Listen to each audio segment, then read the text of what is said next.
So do you know what a quad is? Yeah. What's a quad? When we like quad bikes and I like them. What's a quad? Don't know. You don't know? No. Are you a quad? Yeah. So why are you a quad? Because I'm 4. It's a triplet. It means you're all the same. Ellie, Georgie, Holly and Jessica live with their mum and dad in a small village in rural Bedfordshire. We moved into this house, or I should say my husband moved into this house the week after the girls were born. And it's 6 doors away from my mum and dad, because we knew we were going to need some help, so. As you can see, we've got 4 coat pegs, 4 coats, and more 4 coat pegs over there, and 4 coats and lots of shoes. Being a father to 4 identical girls has earned Dad Jose an unusual nickname. The quad father, as my friends like to call me. Some of my friends, yeah, you're the man, you know, whatever. I don't know. I'm just me. Here's one, look, feet through. Good Being girl. a parent is always hard work, but for Mum Julie, even the most basic tasks are 4 times more difficult. Butter. Where does butter come from? The identical thing, people don't get the identical thing. I get a lot of very silly comments and very stupid comments from people not necessarily thinking about what they're saying. 3, 4. Are they one of each sex? Yeah. How many times did you have to have sex to get those? Double, twice. Twice, yeah. And, you know, things like they're in a quad buggy, all dressed exactly the same, pink coat. What you got there, boys? What? What do you say? What do you say to that? Oh, look at his funny nose. Julie and Jose married in 2005 after a whirlwind romance. Jose had a son from a previous relationship, but both in their late 30s, they were keen to start a family together. After a year, we'd discovered that we were sort of having a few problems conceiving, and so we went to have some tests, whereupon we discovered that, probably more down to do with my age, I wasn't ovulating every month, so my cycles were a bit irregular and I wasn't producing eggs every month, so, you know, pregnancy was going to be quite difficult. We had discussions about using whatever methods when she fell pregnant, naturally, and that's where it all began.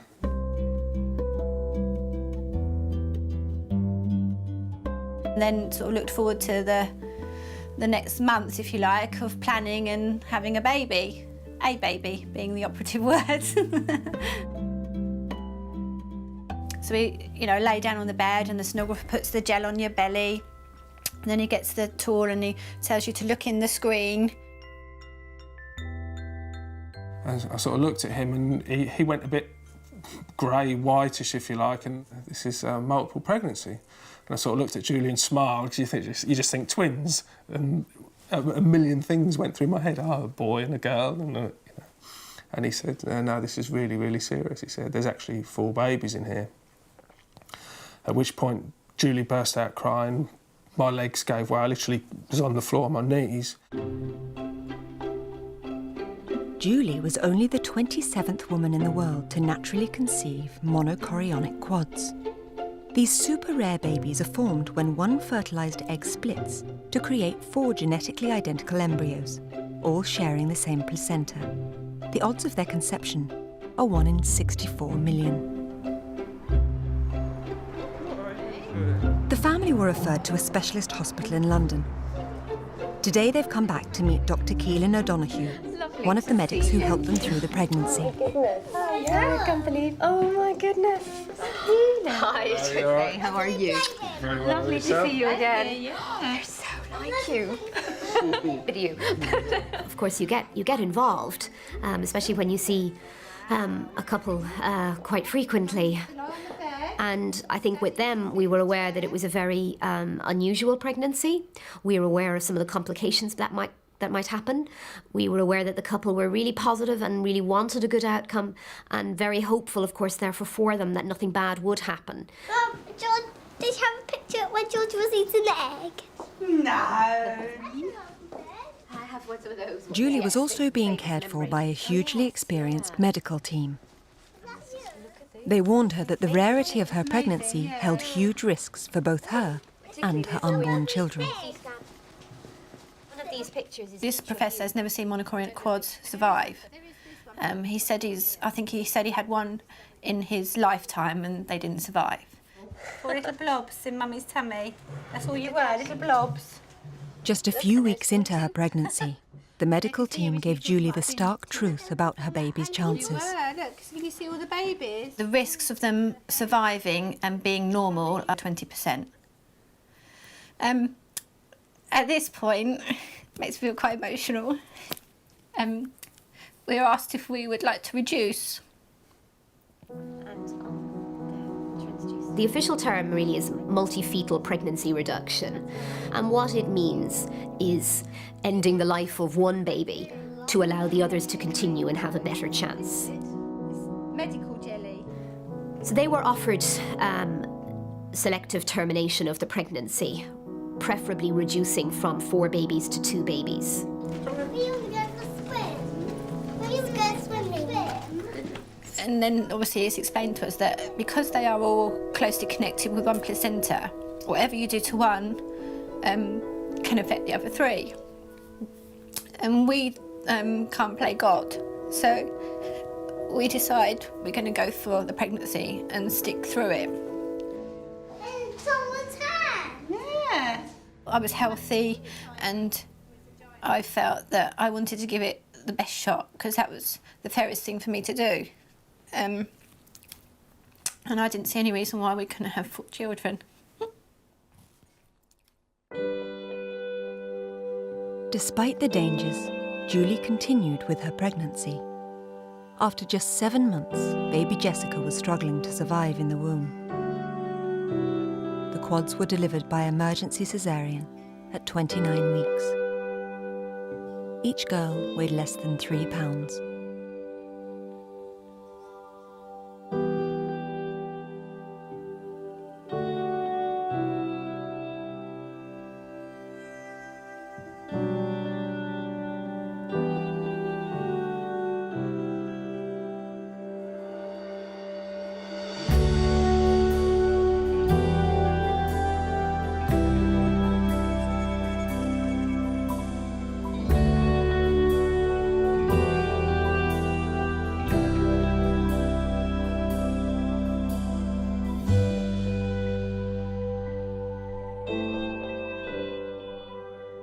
This room is, you know, it was weird because I couldn't be a mum, even though I was a mum, because I couldn't cuddle them, I couldn't breastfeed them, couldn't do anything. I just had to sit, really, and watch and wait. So it's quite weird coming back and seeing 4 cots in the room and thinking that they were that small once, you know. Of the 4 sisters, Jessica was the smallest at just 1 pound 9 ounces. For 3 days, her life hung in the balance. It's just like looking back on a dream, but obviously, you know, very emotional inside, but mostly happy times. I don't really remember all the anxiety that we went through sort of prior to the birth and afterwards for them, certainly for the first few days. It's played down a bit, and it's just remember it being a happy time. And looking forward to getting them home. After 8 weeks in hospital, the girls arrived home, and ever since, Holly, Ellie, Jessica and Georgie have spent every moment of their lives together.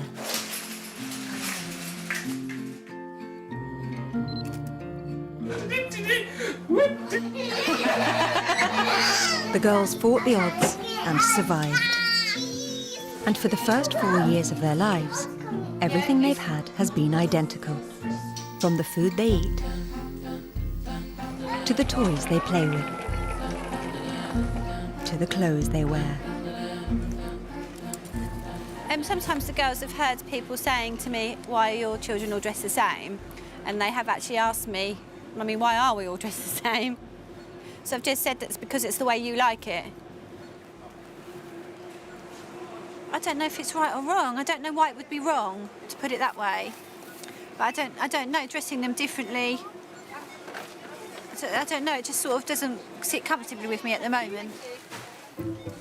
Do you and your sisters, Yeah. do you all look the same or do you all look different? We all look the same. Exactly the same? Yeah. Can you tell the difference between you and your sisters? I don't know. Having all come from the same egg, the girls are genetically identical. Until the age of 1, Mum Julie could only tell her daughters apart by writing their initials on their feet. Georgie's to me. And the girls can still sometimes struggle. Wow. Holly, can you see where you are? No. No. Next year's here. No. That's Holly, well done. Up till now, the girls' lives have always revolved around the home, the family, and each other. They're a team. They've become so much of a team now that they tend to do everything together. When I take them anywhere, I feel like I'm David Beckham's minder or something like that. You know, I'm partially famous because I'm with them. Do you struggle with them? Do you struggle to tell the girls apart? No, not if they are facing me. If they're facing me, I find it very easy. Definitely face on, yes. Yeah. Hello there. Are you all right, Ellie? Oh, that's Georgie, actually. It's not Ellie. I'm just proving that I know what I'm doing here. This year, the girls turn 5 and will be spreading their wings for the first time. I worry a little bit that it'll be very difficult for outsiders to break in because the relationship they have with themselves is going to be better than almost anything anybody else can produce. Tomorrow is the first day of a new term at primary school, and the girls' bond will be put to the test. My little babies aren't little babies anymore, and they're going out into the big wide world and having input from outside influences, not just me, and what that'll be like, and it's the, oh, it's hard, isn't it?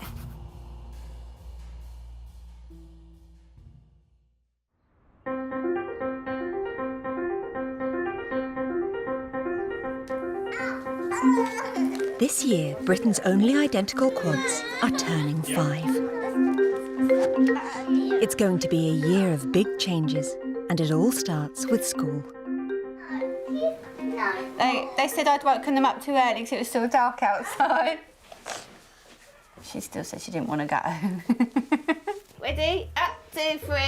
Oh! They requested I put their initials on the collar of their shirt so that they didn't have to keep asking who was who, because they felt that that wasn't fair on the children, which is fine. Thank you. I never imagined this point, because it's difficult to imagine having 4 babies in the first place. Putting their uniforms on, they just seem so grown up. They're not little girls anymore. Right, I'm in. This is statue. Up until their first day at school, the girls have never spent a whole day away from their home and family. Wait for Mummy. Okay. Stop! You don't run to fall over. I love the way you're not coming.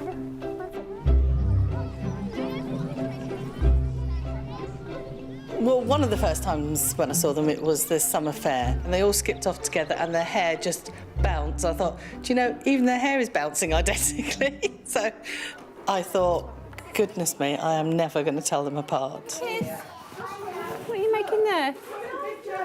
Love you. Have a good day. Love you. Have a good day. Have a good day, Mum. Thank you, and you. See you later. Bye-bye.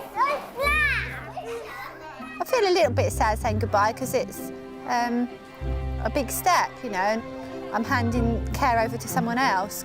I suppose there's a bit of me that feels that I wish they would have been a little bit sad at leaving, but no, it's easier for me that they weren't unhappy about it and that they were quite confident, quite happy to just go.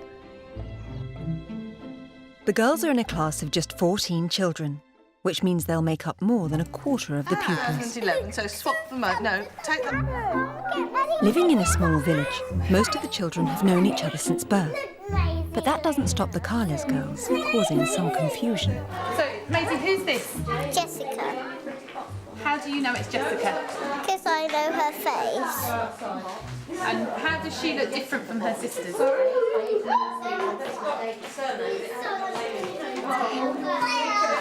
they've got their colours.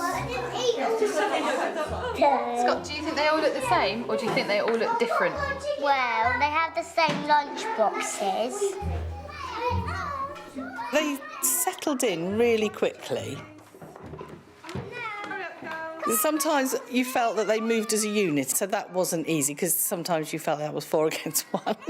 No, I need to sit down. No, we want Ellie to sit down.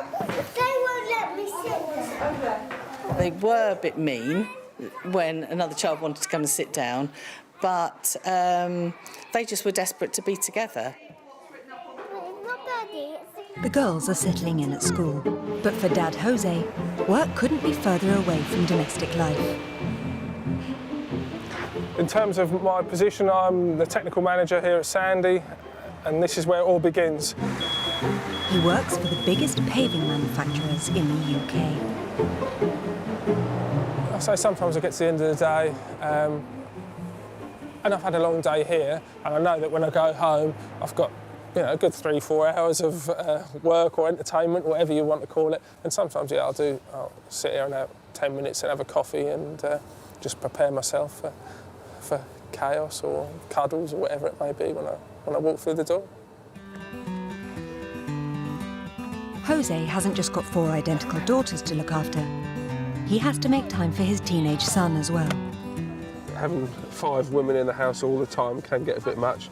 Come down here to watch Jose playing football once a week or once a fortnight, depending. And yeah, it's just nice to get out in the fresh air and see him do his boy thing. I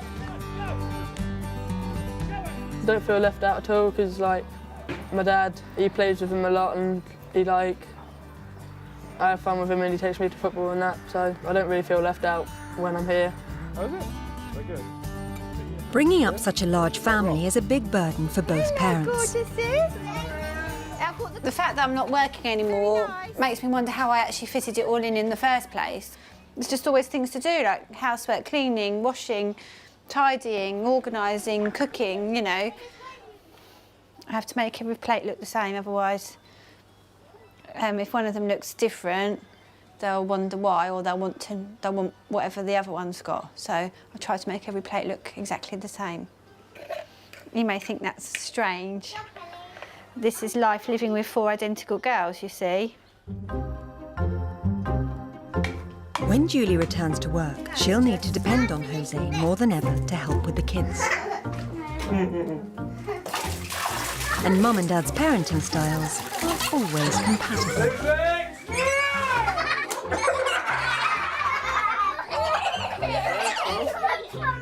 Right, time to calm down. Right, calm down. Sit down. Not like that.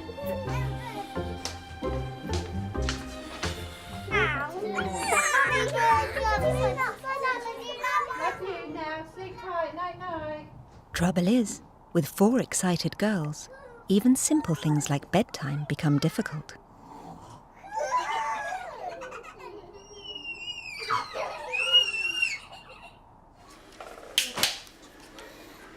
What's going on up there then? They're hyped up. It's not my fault.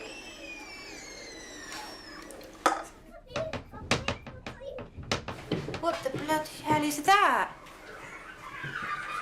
Once they're like that, they're in a zone that no human can break into.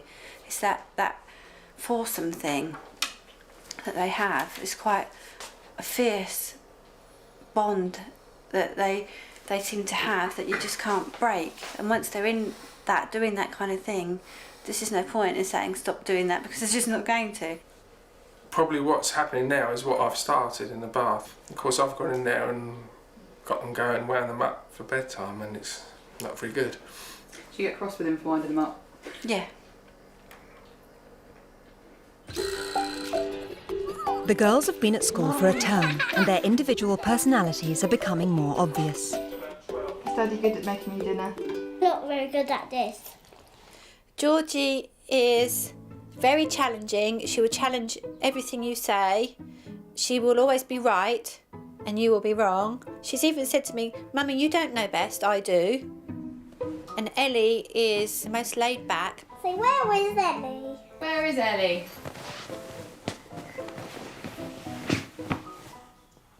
I don't know, she just wants to be happy all the time, you know, and wants everybody else to be happy.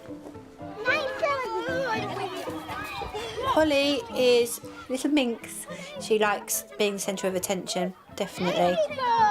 Who's your favourite boy at school? Nathan. I love him. Here is Sam. Is he your boyfriend? Yeah. Did he give you a kiss? Yes, he does. What do you mean he's been giving you kisses, Holly? Because he loves me. My best friend is Jessica Carlin. Who's your best friend, Ellie? Georgie. My favourite friend is Holly. Who's your best friend, Jess? Maisie. Jess has always been slightly different. She sort of beats to a different drum. Always been a little bit more independent, out there on her own, quite happy in her own skin. Are you going to say bye-bye to Mummy? Bye to Mummy. We'll have a kiss. Jessica has been invited by her best friend Maisie to go on her first play date. So if you say goodbye to Jess. See you later. Slowly. This is a very new thing. This is the first time this has ever happened, where one of them has gone to play with someone else on their own without them all together. So this is quite new for us. What do you think about Jess going to Maisie's house? Don't know. Don't know. I miss her. You miss her. The girls are growing up and changing, and it's raising questions for Mum and Dad. Let me go on yours. I know the personalities aren't the same. Why is that? Because they're identical. Surely their personalities should be the same, but they're not. I'm pretty ignorant on these things. I'm not a medical person, but I'd love somebody to come and tell me how it all works and why.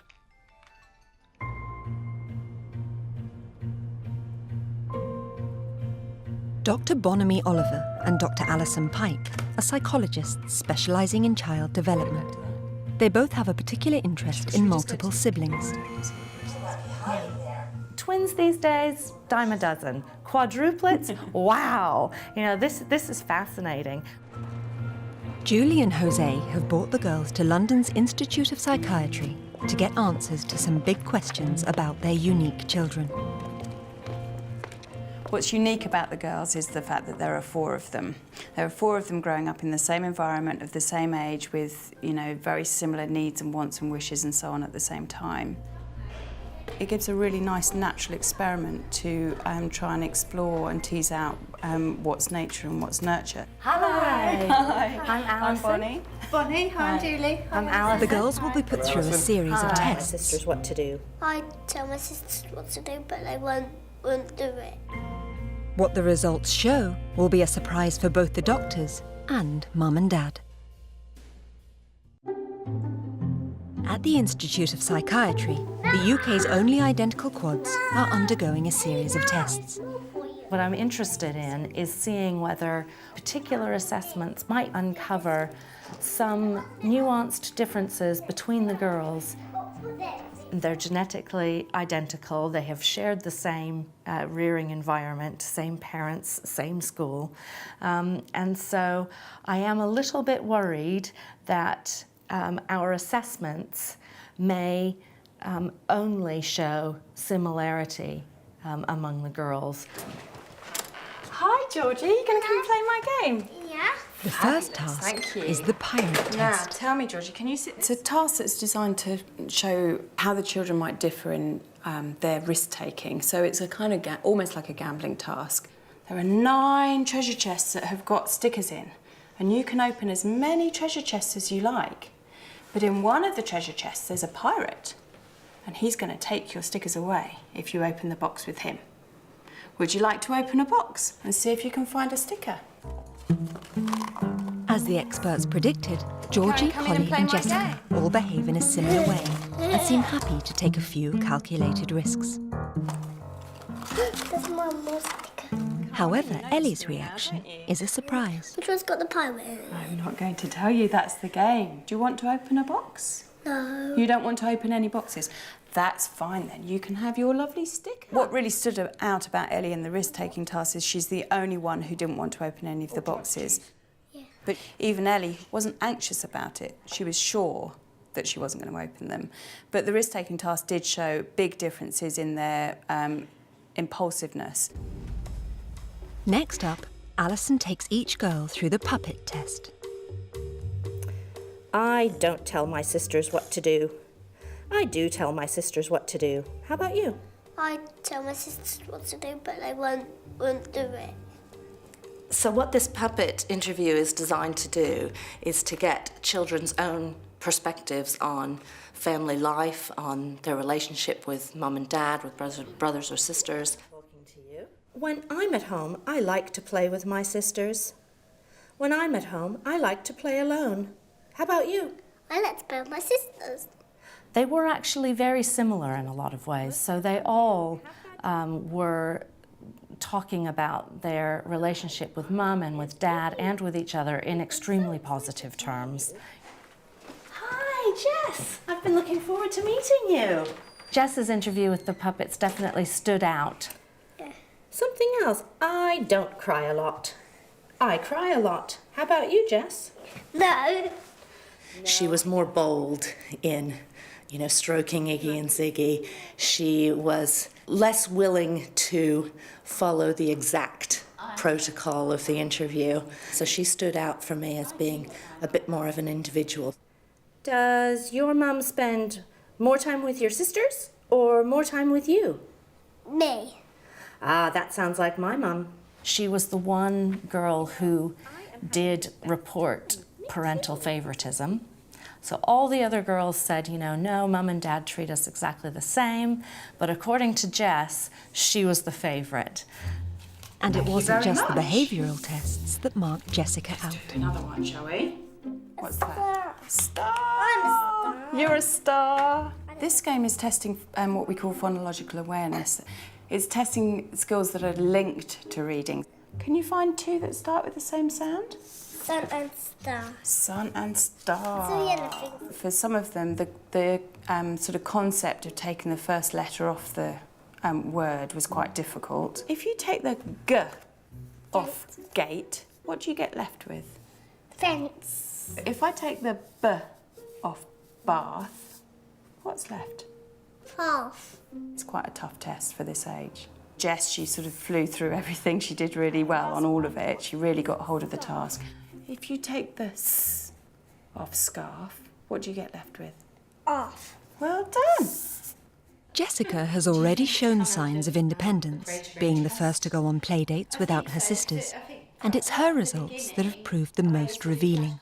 I suppose when she was born, we probably did treat her with a little bit more delicacy, maybe for want of a better word. She was actually going to die, which was why the birth was planned for the next day.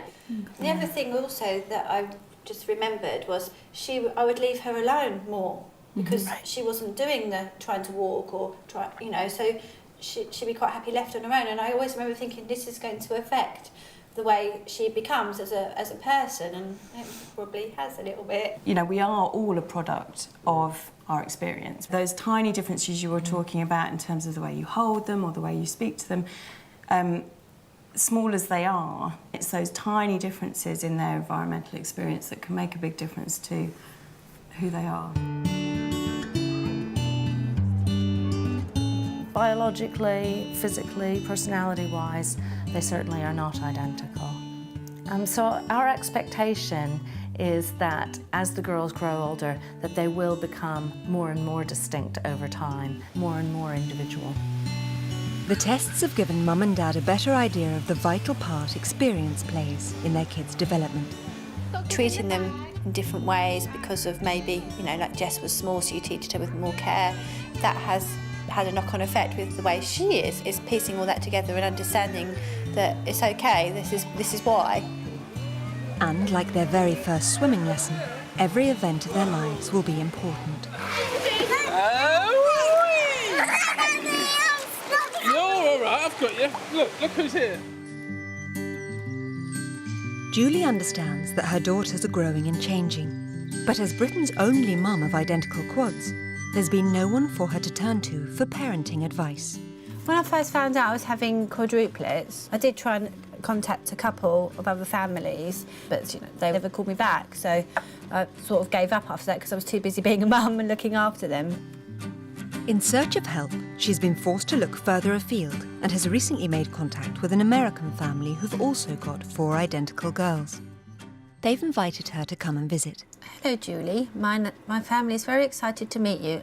The girls' names are Callie, Kendra, Megan and Sarah, aged 18 very recently. Teenagers, wow. Can't imagine what mine are going to be like when they're teenagers.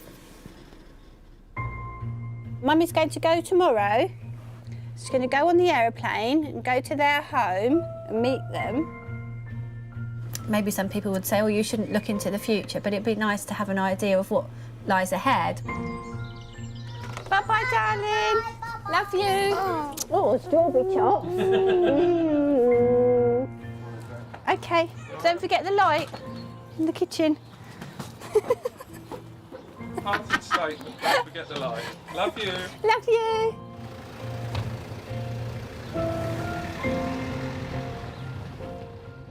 How are you feeling?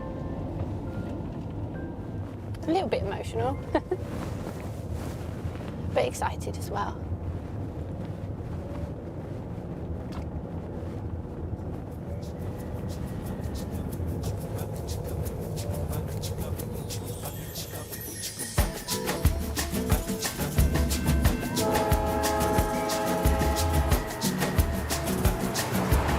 Is there somebody on my other side? There isn't. Maybe you should use your rearview mirror. I can't see it. Julie's travelled nearly No, I can't see 4,000 it. miles to come face to face with her No, future. I can't see it, Kendra. Hey, your rearview mirror is right in front of your face. This leads me right out of town. No. I don't know if it's on. I've got all this to come. Callie, Kendra, Megan and Sarah are from Buffalo, in the state of Minnesota, where they live with their mum Naomi and older brother Travis. It's so nice to meet you. I want to know what life's going to be like for me over the next 15 years. Oh yeah, right now you think it's competitive over what shirts you're wearing, you just wait. There'll be more clothes fights than you can ever imagine. No, it depends. Daily. Daily. Probably the most important tip you need is to have labels. Because otherwise they will fight and no one will know whose stuff is what, so always label it. Being teenage girls, one of their favourite ways to spend a Saturday is at the local mall.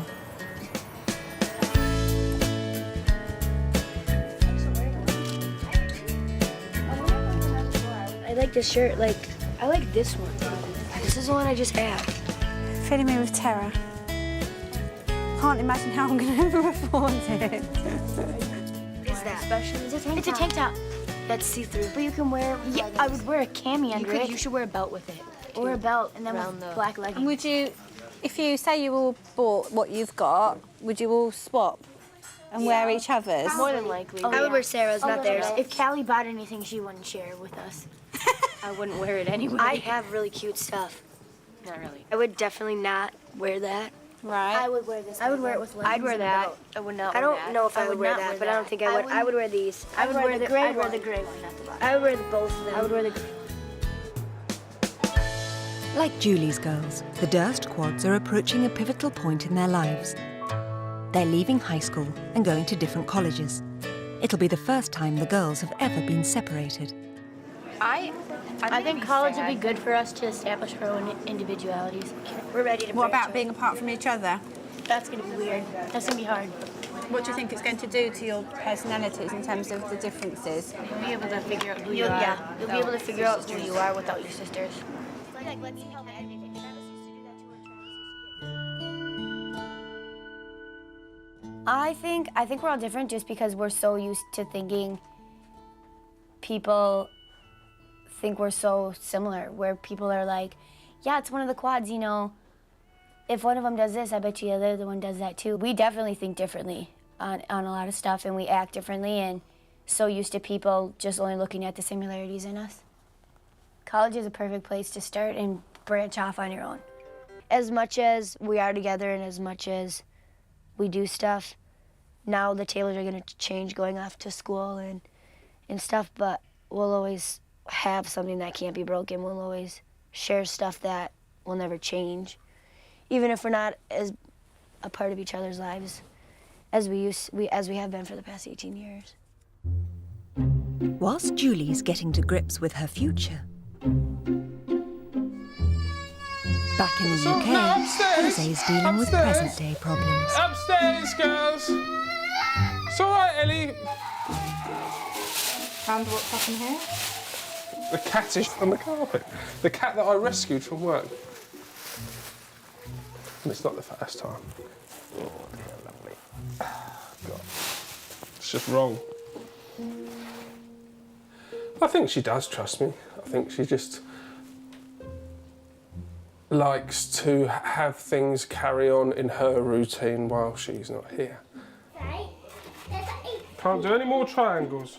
And whilst Jose deals with domestic life, Julie's getting an insight into the Durst family dynamic. It's like, I demand you can take any kind of group of people. Why do you talk to me like I'm stupid? Oh, I didn't know. That's why you asked me. Do you want to just see Kendra's ethnography? I asked you guys that and you didn't let me finish before. Stop. Stop. You did not ask me to see my paper. Oh my God, I hope mine aren't as loud as they are. But they're going to be, you know, like the girl said, they talk, but it gets loud because it's 4 of them and they're all talking over each other and then they're all answering back. And oh my God, it's crazy. I'm going to need lots of, what's that drug called? Prozac. This week.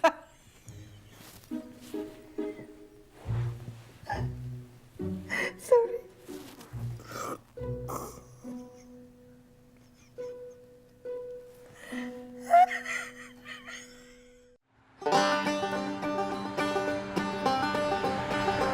It's Julie's last day in America with the identical Durst girls, and she's thought of a way to bring all the quads together. Hi, gorgeous.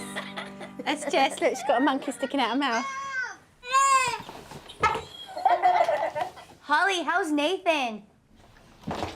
I love him. Oh, bless. You still got your hair? Me, yeah, just about.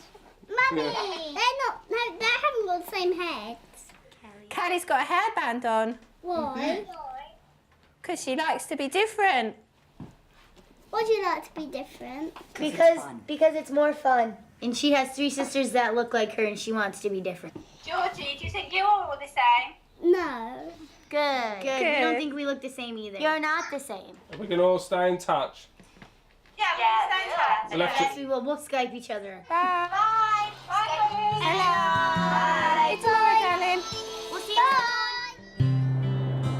Before she leaves, Julie wants to get some final words of wisdom from someone who's been there before. We see our girls and, you know, that they're together all the time. Yeah. But even still, you and I don't even really fully know what it's like to go somewhere and have people not really know who you are sometimes. I mean, really. Yeah. We experience it through them, but, you know. Did you dress yours the same when they were younger? I did, and really enjoy those days right now, because once they get to a certain age, they do not want to dress the same. Your girls are leaving high school and going off to colleges and different places. How does that make you feel? You know, a little sad, and, you know, even with all the chaos and the noise and the fighting and the disagreements and all that, it's going to be a big adjustment for me, I'm sure. But, you know, it's just the next step in life. And on the other hand, your children need to move on. I mean, it's just part of life. That's where I wanted to put Sam. That was here when we would come. Sam applied before. Have you got one piece of advice for me that you think would be really useful that I could take back to England? Yes, I think as they grow up, it's important that you because you're always going to be spending time with all of them, but make sure you find your individual time with them all, and like help them to like figure out their differences and not focus on their similarities. Let them be who they want to be, you know, and not push each other's personalities on each other. It's kind of like coming to the realization as a parent and as their own sibling as to where you gotta let go of the reins a little bit and be like, you know, let them kind of run free, you know. One hug. Bye. Thank you so much. Oh. Certainly one thing I've got from this weekend is that before, the thought of them going off on their own in different directions made me feel very anxious and worried and emotional.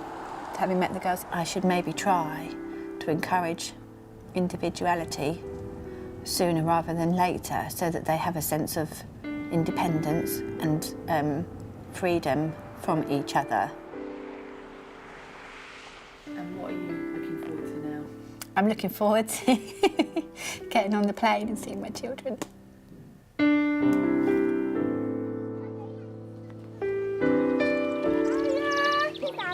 Hello, my beautiful girls.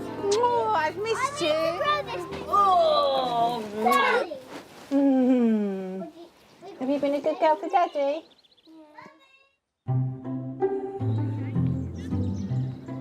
This has been an important year for the quads, with some big milestones along the way. It's not snuggly up here.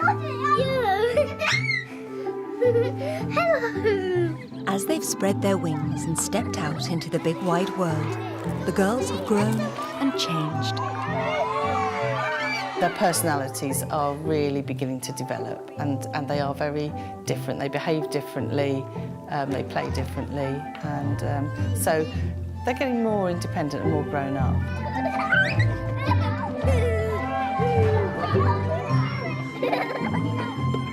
Today is the biggest milestone so far, the girls' 5th birthday. Preparations are underway.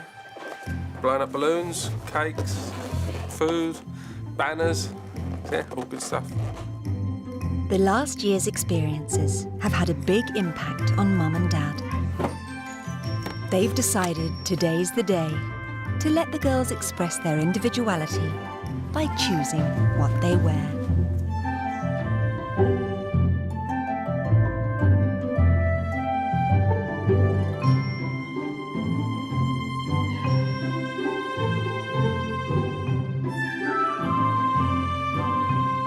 We'll look beautiful. We chose some. It's a pretty dress for the party. They're wearing beautiful dresses, but mine's all purple. Why are you all wearing different dresses? Because we like to be different. Are you always going to dress differently from now on? Yeah. What are you doing? What have you got there?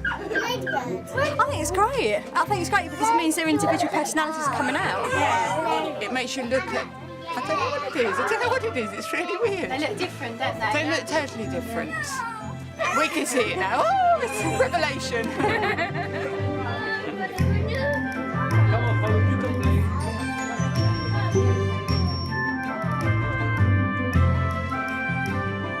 I've always thought that it would be better if they all stuck together all the time. But of course, you know, now they're developing and they're becoming individuals. I see that that's not practical and not right at all.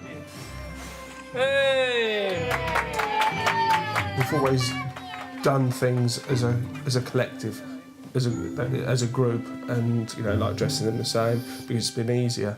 But as we've sort of gone through this process, we've started to pull them apart a little bit more, and it's been nice. I can't see, so I'm just going to stop it. I think as they grow and they develop and their differences become more different, I think our lives will probably be busier, maybe more complicated. The homework, how are we going to do 4 different sets of homework? There's the wanting to look different, the peer pressure from other friends, the different friends they might have. Boys, oh my God, boys. Ollie's started with boys already. I know. No! What game's on? In there for me, Jane. Got Things like hairstyles, hair straighteners, shoes, if they're anything like me. Oh my God. How many pairs of shoes are we going to have? We'll have to have a whole room. Starting to You're getting a tremble. sweat.